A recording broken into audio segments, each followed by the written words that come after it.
Welcome to Create the Best Me. I am Carmen Hecox, a personal development coach, and I am so excited to be connecting with you today. Whether you're listening to the podcast or joining us on YouTube, my goal is to help women navigate through midlife challenges with compassion, inspiration, and empowering conversation. Each week, we'll dive into thought-provoking topics designed to build self-confidence, overcome invisible woman syndrome, and find the courage to create the best version of yourself.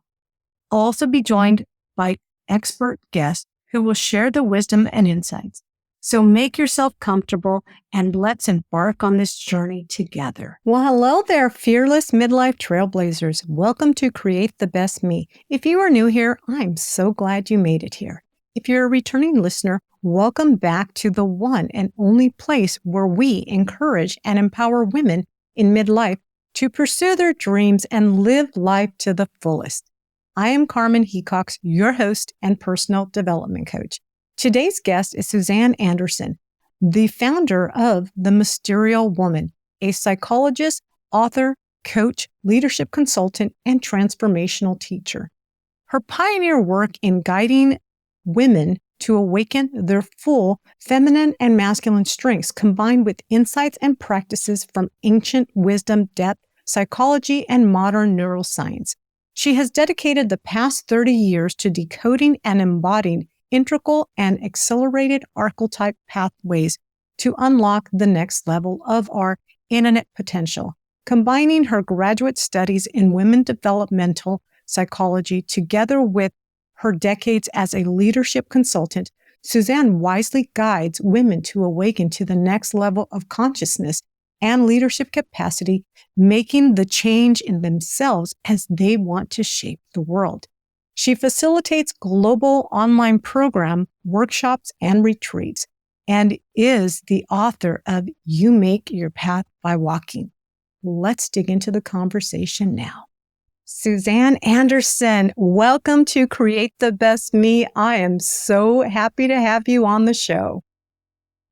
Thank you, Carmen. Great to be here. Great. So, for the people that do not know you, can you please tell the viewers who you are? Well, let's see. What's the summary? I think I'll just say I am a woman making my way through this beautiful world, having gone through a very, very difficult and traumatic loss. And that is the substance of the book that we'll talk about today. But my background that in some ways prepared me for the way that I was able to go through this very difficult loss is that I work with women and leadership, and I'm a psychologist and a coach and what I would say a transformational teacher. Did years of research in our university women's leadership programs that trying to basically figure out, which we did, I think, what's a pathway for women that can really let them, in these particular times that we're in the midst of right now, what I would call dynamic evolutionary times, really show up in the world, not just professionally, but also personally, with more of their true nature, more of their authentic presence. And that was my first book, The Way of the Mysterial Woman, Upgrading How You Live, Love, and Lead. And so I think we're going to probably the conversation today, imagine, Carmen, we're kind of going to explore, since your audience is women and we're talking about difficult things that can happen and how you go through them, will probably span this whole territory. Perfect. And I must say, first of all, thank you so much for the opportunity to read your book that is coming out, You Make Your Path by Walking. I think that this book is, well, first of all, your writing is amazing. I love your writing. Oh, thank you. It was as if though you held my hand and took me through every single scene of what was going on. I could see it. I could smell it. It was almost like David Frost. Wow. Impressive writing. I recommend every woman read this book. And the reason I say that is because your book talked about common issues that women of many ages go through, whether it's infertility, dissolution of a marriage, loss of a husband, best friend, soulmate, financial loss, loss of a pet who was in your life for over 14 years. And at the end, you come, or at least this is how I read the book, is you displayed a woman of strength, courage, resilience. And no matter how everything almost seemed as though everything was falling in front of you and sort of working against you, you were able to strap on those boots and just keep going. There was just so much strength. And I feel like you personally, through this book, became a stronger, wiser, and an inspirational woman at the end. Yeah. Well, thank you, Carmen, for saying that. And I would say, this is the title of the book, You Make Your Path by Walking, which actually comes from a poem that I loved by Antonio Machado. It was sort of a mantra I would say to myself all the time, because I didn't actually know how I would get through everything that came apart in that tumultuous moment that I'm sure we'll talk about. I didn't have a plan. What I had was, because of the work I was already doing and the work I could say I'd done in my life of understanding, I understood trauma. That's the work I do, developmental trauma, working with women to help them basically heal those earlier wounded parts of ourselves that we put into the shadows when we were younger, bring them back again.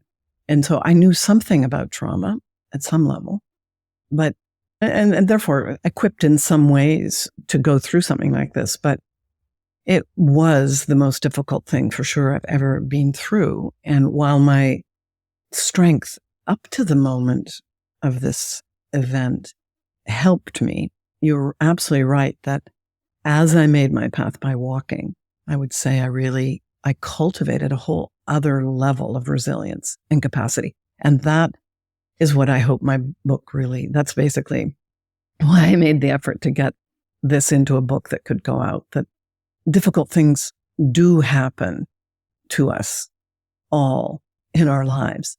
And it's how we walk through those events that not only determines where we go, but whether we change in that process, whether we become more whole, we become more ourselves, we become more of our essence, we could say.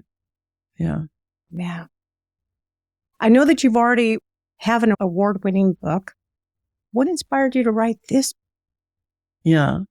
Well, I didn't initially think I would write this book. I really was, as I was saying, I think really putting one foot in front of the next, really going through this process in the most present way that I could. And the very first thing I had to do, the first book, The Way of the Mysterial Woman, was just a manuscript at the end of 2012. And we were, my co-author and I, Dr. Susan Cannon, we were getting ready to take this book out and get it published. And we, as I mentioned, discovered some things, and we knew we needed to share this. There are a lot of women that needed to understand, why are we feeling like, how did we get where we are? We're successful in our business. We've got families. We've made it sort of, let's say, in the outer world. And yet this inner discontent is happening. What is going on? And we would say, and I would say, this is an evolutionary, it's not just me as an isolated woman feeling this. There's something going on, like a whole paradigm for women about wholeness that's in the process of needing an upgrade. And we're at the end of that. And when you can see that, okay, this isn't me. I haven't failed. There's actually something, this is an invitation to grow. So I was there. I was like in this exciting, I'm going to take this new manuscript out into the world. And then in September, that was September into the end of December, ready to go. And then on January the 3rd, 2013, my husband took his life. So it's important probably to just put that out there and get that critical event on the table here in the conversation with us, because basically the momentum was up and out. I was going to go flying, take this book out in the world, and life said, not so fast. You're going to do some living of all of these concepts first deeply. So that is what I needed to do, as we'll talk about. And that took 1.5 years probably before I could get back to that first book and actually complete it, get a publisher, get it printed. That came out in 2016. It wasn't until a few years later that I decided to even write. I'd done a lot of journaling. It was always a practice I did, and I did journaling from the moment that David died. So I had those sort of notes, but they were random notes just for me. And then I got to the place where I realized I actually need to write my story now. I need to write it for me. I was not writing it for you, the audience here today. I needed to write myself back together, walk myself back over the incredibly traumatic territory that I had traversed, and then see who I was now. That was my own integration that I needed to do. And after that, I showed what I'd written to my editor from the first book. And she said, you've got to make this into a book for others. This is going to be really helpful for other people.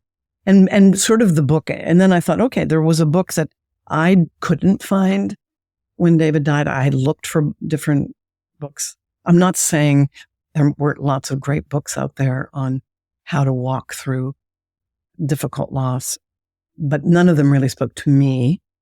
So that is why. And here we are today. It comes out in June.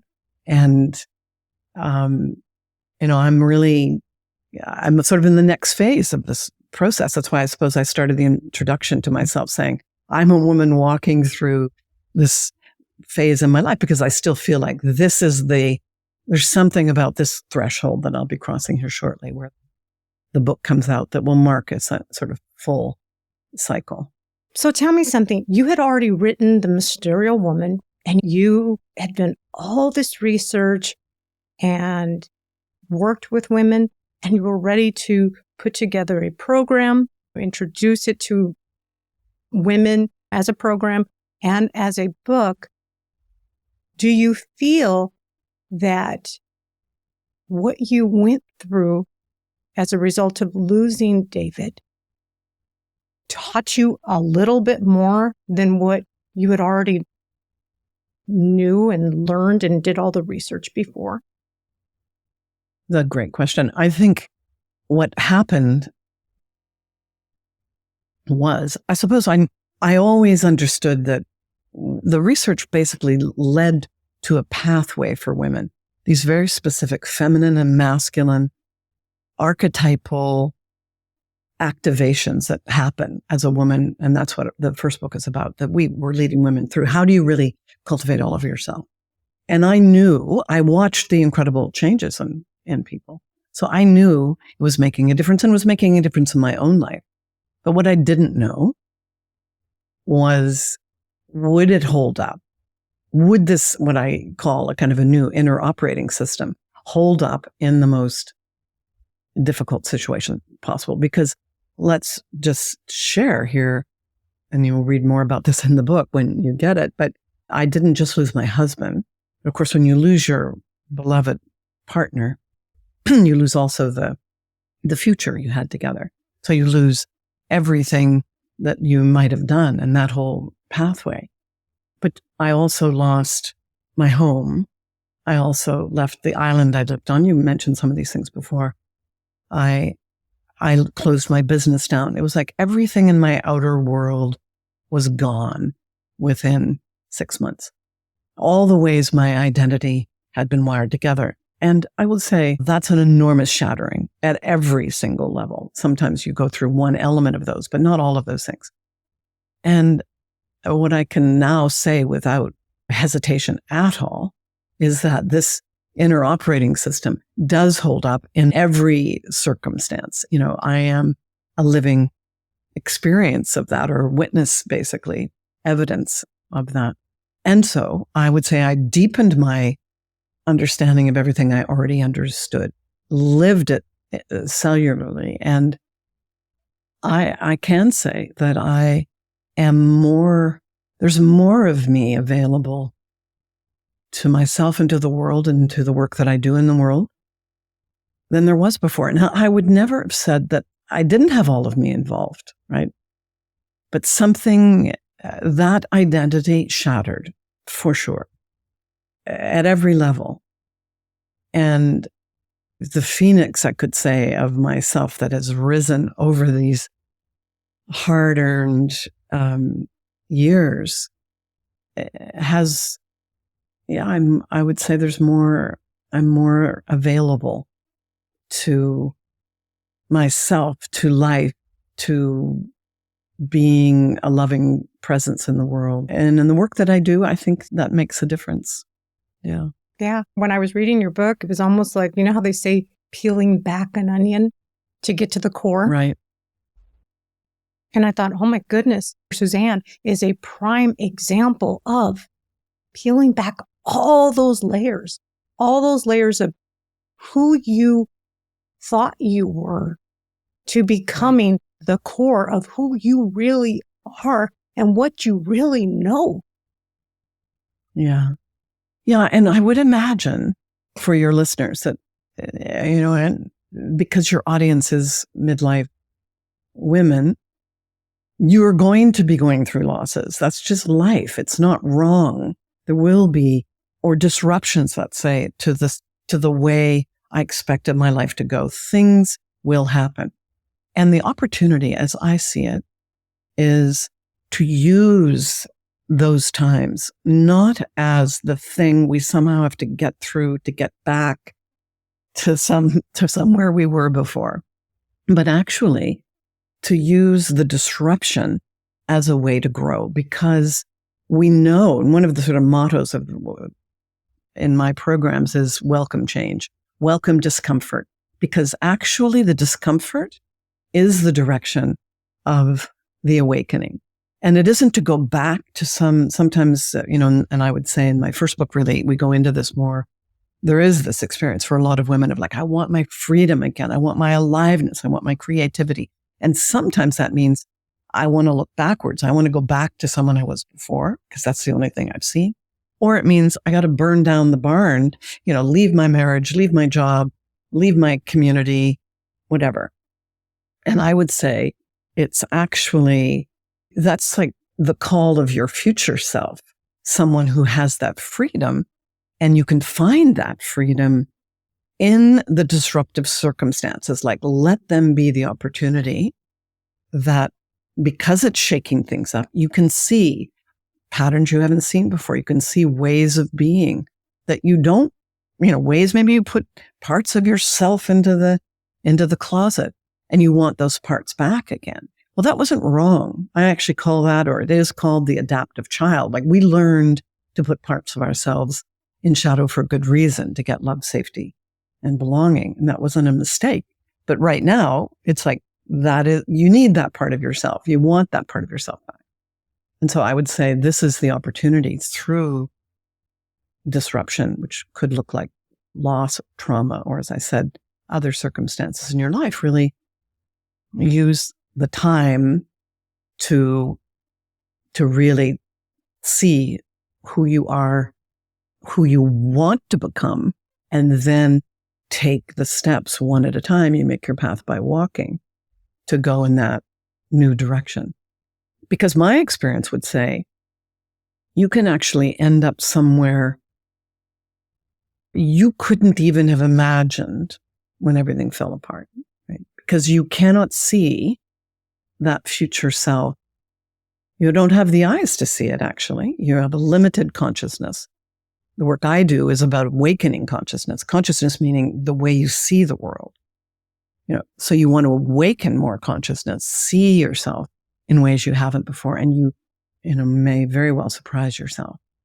Exactly. Because I know I talk a lot about personal growth, about challenging yourself to develop more personal growth, to be somebody who you didn't imagine. And your book really talks about, it was almost, you forced yourself, or you did not force yourself. The circumstance that stood before you forced you to grow in a whole different way that you never imagined. Mm-hmm. Right. Well, you could say David chose to take his life. And I go into all of the factors that were a part of that in the book. Exactly. And because he chose that path, then there was a path I was on. And sometimes it's like that, right? Where we did not choose the event that happens. Somebody divorces us, a child, leaves, where we have a health crisis. I mean, sometimes these are situations that come to us. And when they do, and this was key for me from the very beginning, the opportunity is to accept that this is the path I am on now. Well, everything in you, of course, doesn't want to be on this path. Everything in me initially didn't want to be on this path, didn't believe I was on this path. That's where denial comes in as a useful part of any kind of loss situation. But you don't want to stay in denial too long. You want to be able to accept that this is the path and that I'm on. And now, how am I going to move through it? Exactly. And what I really enjoyed about your book is that, like you mentioned, we're all going to face difficult circumstances in our life. We're going to lose a loved one. We may lose our job. We may lose our money. But your book, you didn't give yourself time to sit in that loss. You used what you practice, what you know, and as difficult as it was, you still pushed forward. Right. Well, what I would say, and this is the concept of you make your path by walking, again, it is movement is really important. The movement that we move. The pushing forward, I might say it more like moving forward, because sometimes even the movement means you have to be still. Like the movement is, I have to right now just sit and sob. Like that's what I have to do. So it was very important for me, and I know this through the work I do, to be with the emotions that were present and to be with them honestly. And when we are able to do that, to be with our emotions, the waves actually come and go. They don't, the fear is that wave is going to take me out. It's going to be too big. And sometimes a wave, say grief, would start to move for me, and it would be large. And then I would call a friend. I knew I needed that limbic support to be able to hold the intensity of the wave. But it was very, very important that I was able to be with the feelings. So sometimes people, I think, just push through basically overriding the emotional body. And I would say that's a dangerous thing to do, because the trauma trail, so to speak, is in the body, right? It isn't, you can even say that trauma is what happens to you externally. It's actually more what happens to you internally. Some people, the same event could happen, and one person it's traumatic and another person it's not traumatic. So, where your nervous system basically is overwhelmed by what happened. And so the capacity to be with the emotions in the body is super, super important. For example, for me, the night that I discovered him and his body, I was able to run to find his body. I was actually able to run. Now, I knew this from the trauma work I do, but I was not thinking this. This was just something I knew that in my body. Later, I was really glad that I was able to move that energy through the running. Now, some people in certain circumstances of trauma aren't able to do that. They literally aren't able to. They're stuck. But I know that was very helpful for me in that initial moment. But everything else that I could do later to make sure the energy moved meant I exercised every day. There were a lot of things I did. When a wave of emotion would arise, if I could, I let myself be with that feeling, let it rise and fall. Actually, in the back of the new book, I do have a practice that women can use to do that. And in my first book, I also give those practices. Yeah. And I remember you talked about riding the wave where you felt you were, I can't remember where exactly you were at, but you were somewhere and it hit you. I think you were going to talk to a group of women. You were going to do a presentation and you felt that wave hit you and you allowed yourself to process it. But then you did phone a friend. You phoned a friend to help you. That was actually the very early stage of, but maybe 9 months after David had died. And I'd moved and I'd left the island I lived on, and I lived in Seattle and I was on my own. And I thought I'll get out now. I'm ready to get out and go to a mall. And I went to this outdoor University Village here in Seattle. Yeah. And I saw, it was just a simple thing. I saw a couple standing against a store, and he reached out for her hand in a particular way that reminded me of David. And all of a sudden, this huge wave came over me, completely uninvited and unexpected. And as grief does happen in that way, and I took myself over to a bench and I called a friend, and she was great. And I had this trauma tribe of women that I could call. They knew that I might need them at any time when the waves would be bigger than I could handle. And she just said, look, you're doing great. So good that you tried this. You went out. You're starting to stretch, but you just got a little bit too far today. So I think that's enough for today. Let's get back to the car and we'll come home. And that was really important for me because it also said, it's not a mistake. It's part of how we're starting to recalibrate the nervous system. I'm starting to come back out into the world and to be compassionate with myself and gentle with myself as I did that. And that little step was actually a really positive step forward.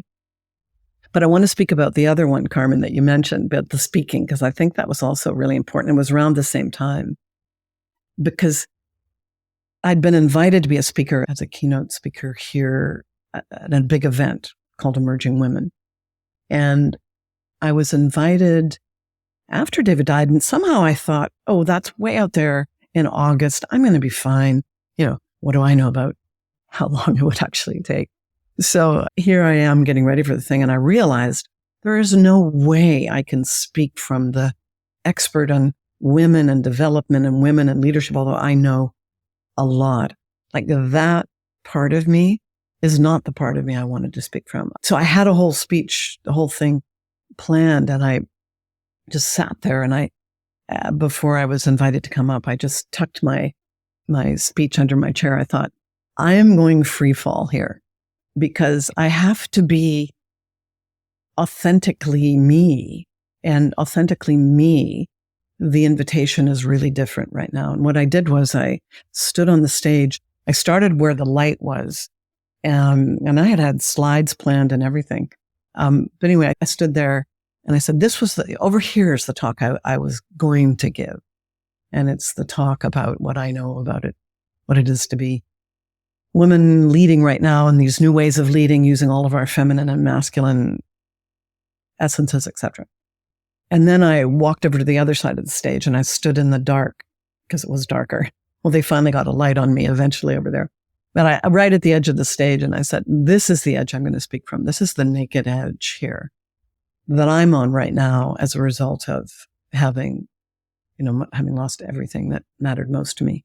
And this operating system I want to talk to you about does hold up. I'm standing here. This vulnerability is our strength. And then I spoke from that place. And that was a really important moment for me, actually, to be there, to take myself into that place and speak from that place. I remember when I read about that, I almost started crying because I thought, oh my goodness, she is so strong and vulnerable at the same time. Mm-hmm. It was just so raw, but so real. It was the real you, I think, kind of taking that next step to healing. And that's how I read it. I don't know if that's what it was meant to be, but that's how I read it. Well, the healing was, in that sense, it was really, I call that authentic presence as one of the meta capacities I write about in the book. It was like, stand in this naked place and see, can you find your strength and your voice here? I knew I was a good speaker from the other place, but could I do that from here?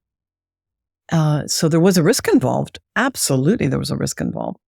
But at some level, it felt like it was the only thing I could do. It was the only honest thing I could do. And so in that sense, it was healing for me because I felt congruent, and the congruence, and anyone knows who's gone through a lot of loss, that's everything. It's like you just can't put up a false front anymore. You don't want to do that. You have no energy to do that or enthusiasm to do it. It's like there's something that happens. The possibility is there anyway in a dramatic loss or change of some kind in your life where you just contact the electric current, you could say, of your true being. And then you do not want to give it up. You don't want to put back on some kind of mask or be some kind of something. And I just had no energy to do that. So that was healing. And I think it was, interestingly, actually, I did a podcast about a month ago with someone who was there. I was describing this experience, and they were there. They were from Seattle, and they described being in the audience. That was so amazing for me. And she said, you could have heard a pin drop in the room. It was so powerful. So that was really wonderful to remember. Yeah, that's amazing that somebody from the audience was actually interviewing you and giving you their perspective of what they saw. Yeah. I mean, because I read it and I wanted to cry when I read that part because I thought, geez, she's so strong. She's so strong.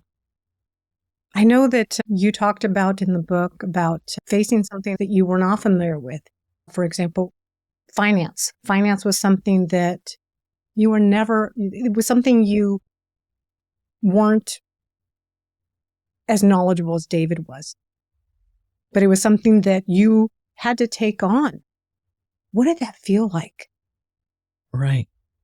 Well, so one of the reasons that I'm quite sure David left this world was that his business was about to come down all around him. I had a women's leadership business. He had his own business, which was an Indonesian antique furniture business. He had a workshop in Java. He had a very big store here in Seattle, and his whole business was going to come apart. And I know there was a lot of shame for him around that. And I think he couldn't stay and face it, basically.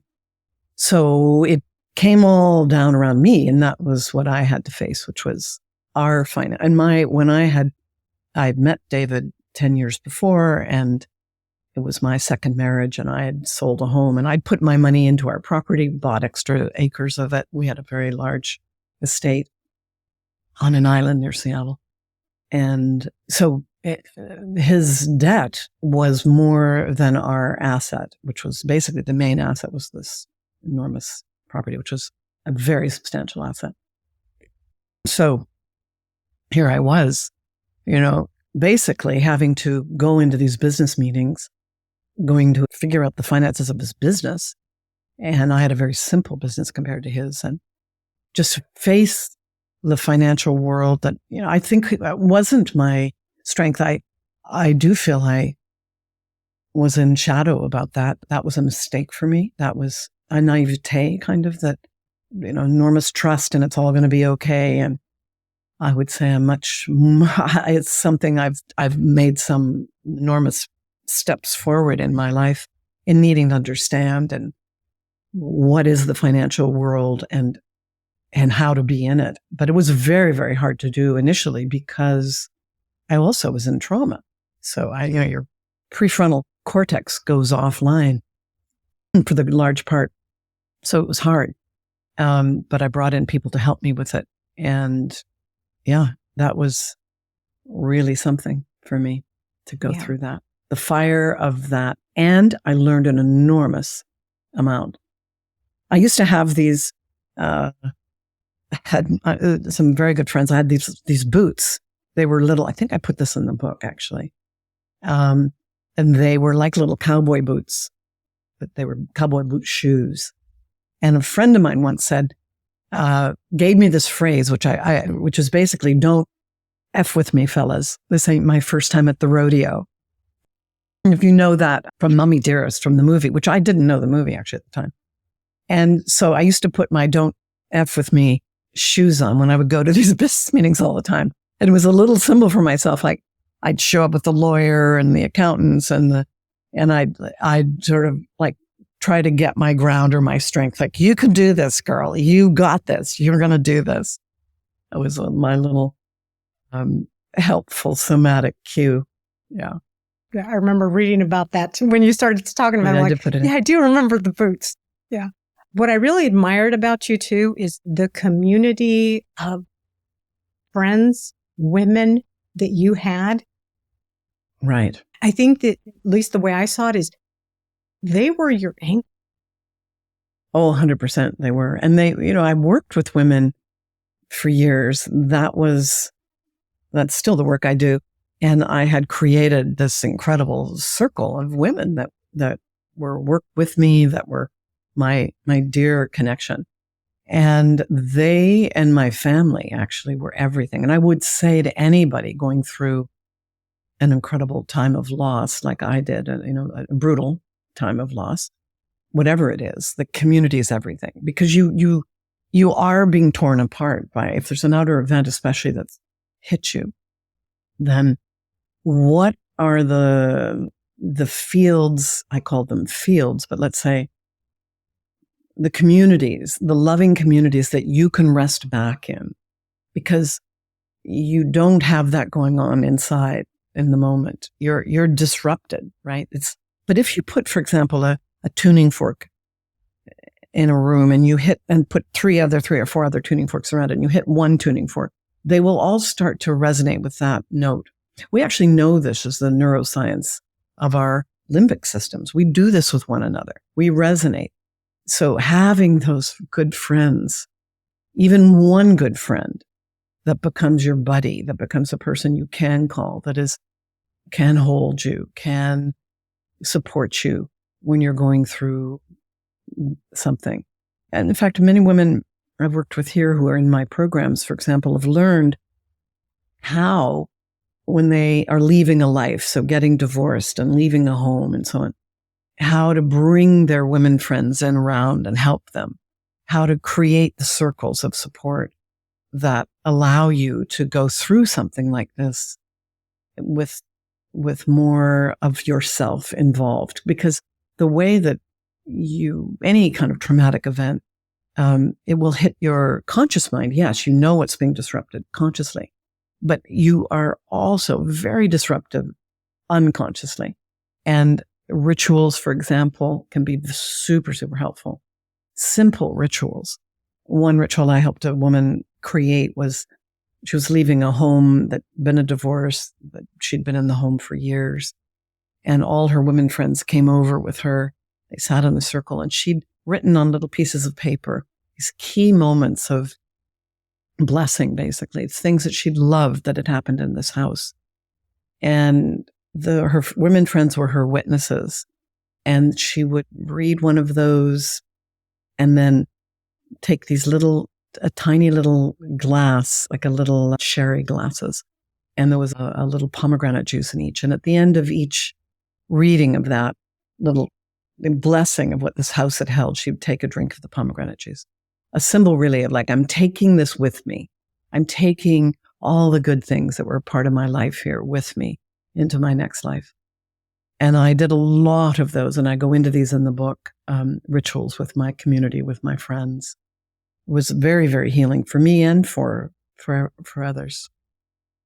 You write about the 8 meta capacities that you use to move through loss. Can you explain how those how those are used here, or how, can you explain what those are? Yeah.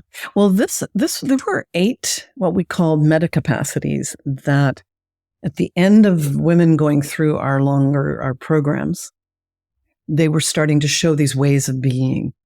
And after they'd done the work of cultivating the healthy mother, the healthy hero, the healthy father, the healthy maiden, the healthy crone, that's the archetypal pathway.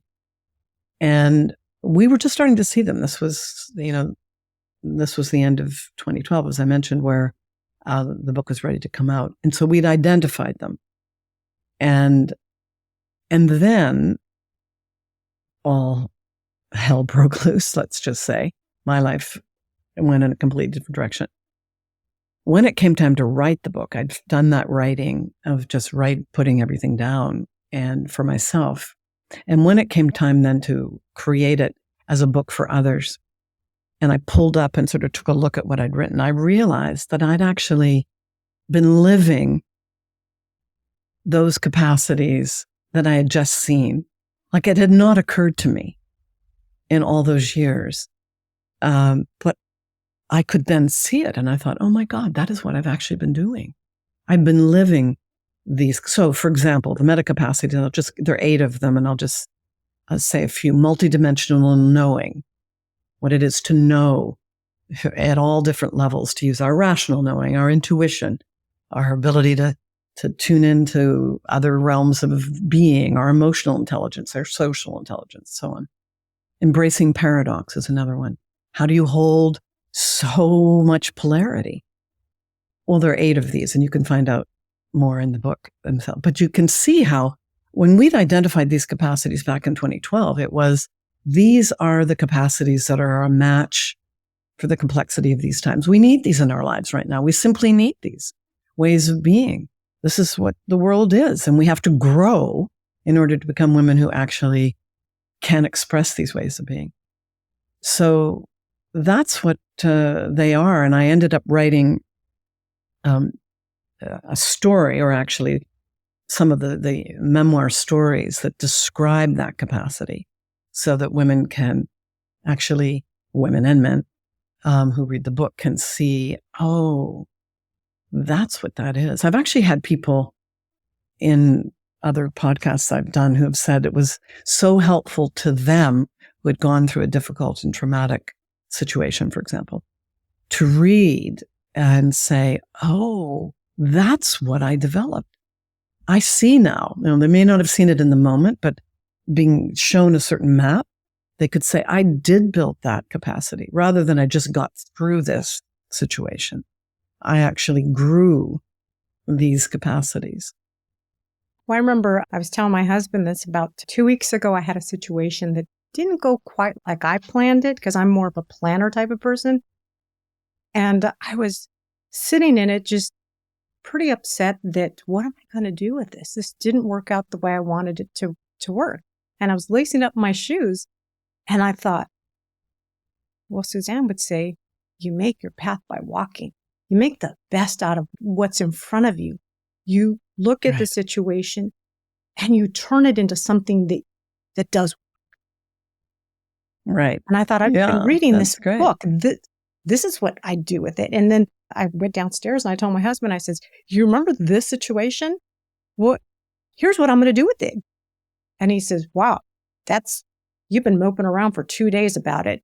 And this is how'd you come up with this? And I said, Suzanne told me. That's great. Well, it's such a different way to live, Carmen. That's the thing. There's suffering. And then there's what the Buddhists call suffering the suffering. The suffering is, this didn't go the way I wanted it. This is hard. This is hard. And then there is the making it harder on ourselves, where we, sort of wallow in the failure or in the thing that it didn't work. And there's no question that there are feelings of disappointment to process when something doesn't happen the way you wanted it to happen. That is absolutely true. But there's also looking at it. This is what it is now. And so then saying, okay, all right, if this is what it is, what does that mean to me now? What is the next step I take? Because sometimes if you stay stuck in that way you were describing, you miss the stone that's waiting to rise up in front of you if you would just step into that void. And this is the movement, right? If you would just move, keep moving, go, okay, this wasn't trying to happen. I guess that's not what that is. So now what is trying to happen? What can I see? And that's the ability to be part of what I call the mysterial way of being, part of the ability to be with mystery, to be with uncertainty and ambiguity, and which is what we experience very often at midlife, for example. Like how to be with that rather as an opportunity for something new to emerge than just the incredible suffering of it's not what it used to be and wanting to go back. If someone listening right now or watching right now is going through a difficult time, what kind of advice would you give them to help them see things in a different perspective or grow from what this difficult situation is bringing to them right now? Yeah, I'd probably start with sort of where we were just speaking, which is self-compassion, to be so kind to ourselves. We're so hard on ourselves.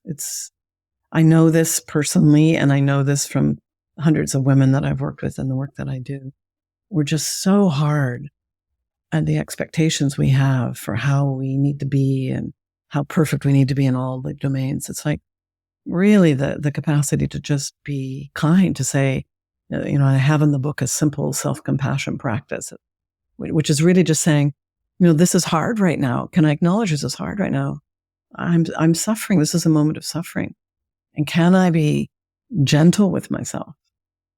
May I be kind to myself right now?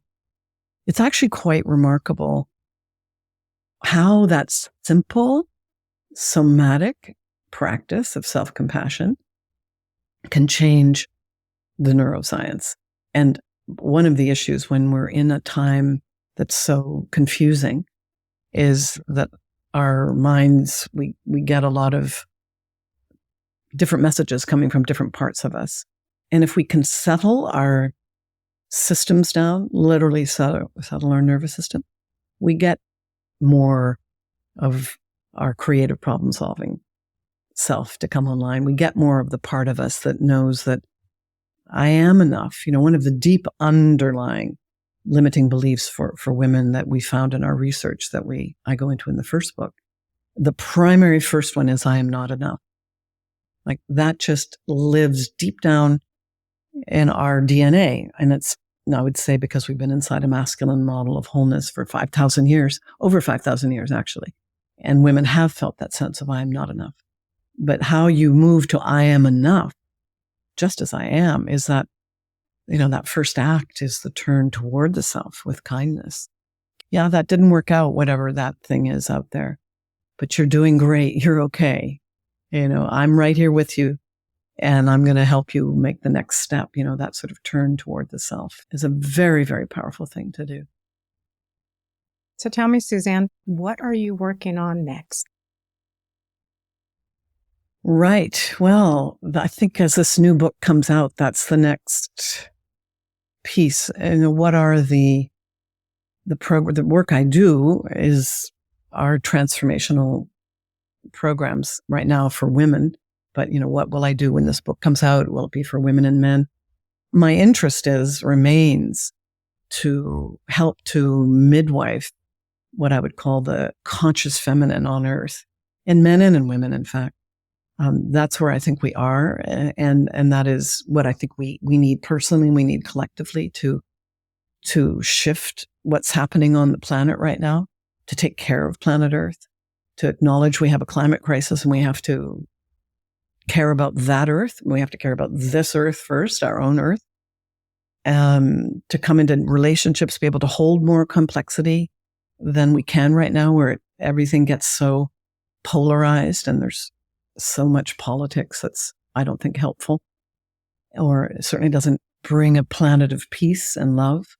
So I'd say I'm on the creative edge right now. I'm excited about it, to see what beyond the work I'm already doing with women are the ways that I can And I've got a wonderful faculty team that works with me. And what are all the ways that we together can help the agents of change right now, helping others who want to make a difference in their lives. And when exactly does this book get released out? June 13th. June 13th. Oh, June 13th. I was thinking July for some reason. Oh, my goodness. It's right around the corner. And yeah, it is. You Make Your Path by Walking. I absolutely love the book. I think I could read it again. I'm hoping women will, and men as well, of course, but I know your audience is women. I'm hoping, I kind of wrote it to be somewhat of a guidebook you go back to. That's why actually I highly recommend you get the paper version. That's the next thing. I want to make sure you get one of those. I just got a box of them last week from the publisher, and they're just so like, you know, the hand feel of the book is awesome. I'll just say that. And I really think that the book is not just for women, because women, men, we all have different challenges that we face. And I think that your book has so much learning for everyone. Absolutely. And I wrote it for men and women. The first book is really for women primarily, although actually many men have read the first book as well and have said they could relate to this developmental pathway. But the research we did was with women, so that is what I'm representing in the book. But yeah. If people want to learn more about you, where can they learn more about you? Where can they find you? Mm-hmm. My website is Mysterial, Mysterial, woman.com. And, or you can put in You Make Your Path by Walking, and that'll take you to, that's a web page on my website. And you'll find Mysterial Woman on Instagram, on LinkedIn, and Facebook. Yeah. You can get on my mailing list and then find out what all is happening. Do you still have classes online? Right. Right now, we have absolutely had lots of, I have one that's connected to the book launch, a workshop coming up the end of June 22nd, through one of the local bookstores. And that'll be a 90-minute kind of workshop and a little bit more time with me. That would be a great opportunity to get the book and dive in a little deeper with me in more of a workshop format. And I think it's $15 or something. It's very low cost. It's just basically, plus the book. I think you have to buy the book as well. You can pre-order the book right now for those that know they are interested in getting that at Amazon. Go to your local bookstore, which I always love to recommend if you have an in-person bookstore. Yeah, I also saw it's available at Target. What? Yes, it should be available everywhere. Yeah. I was looking this morning and I thought, where's her book available? And I saw Amazon and I saw Target. I'm like, oh, cool. Yeah, that's good to know. I didn't know that. Barnes & Noble, I mean, basically our publisher goes, a distributor has it everywhere. So I'm sure they would find it everywhere. Yeah. Very good. Well, like I said, Suzanne, this has been an honor. Thank you so much for writing this book. This book is amazing. I absolutely loved it. I felt a lot of the stuff that you were going through. And I was right there cheering, something good, give her something good. But I think you've come out as a stronger, better version of who you are. And thank you so much for putting this book out. Well, thank you, Carmen. Thank you for introducing me to your audience. And thank you so much for being my guest. Bye-bye. Bye-bye. What an incredible episode. Suzanne Anderson is a true master transformational learning and exceptional writer. Suzanne's information and this episode's transcripts can be found at createthebestme.com/EP014. For those seeking more of Suzanne's wisdom, I highly recommend pre-ordering her latest book, You Make Your Path by Walking. In this book, Suzanne shares how she applied her teachings from the Mysterial Woman to her own life, including the difficult process of grieving her beloved husband, David. One of the most valuable lessons I learned in this book is that we don't always have to understand what others are going through. It's not our job to take ownership of their thoughts and actions. Instead, we must focus on making our own path by walking. No matter where you are in life, I strongly recommend reading this book for its insight teachings. I want to express my gratitude to Suzanne Anderson for providing me a digital copy of You Make Your Path by Walking and sharing her profound insights with us. If this episode resonated with you, please subscribe to stay updated. Please join me next week as we'll dive into the topic of embracing the change of midlife. This episode is packed with actionable steps, so be sure not to miss it. Until next time, keep dreaming big, take care of yourself, and remember, you are beautiful, strong, and capable of creating the best version of yourself. Thank you for watching. Catch you next time. Bye for now.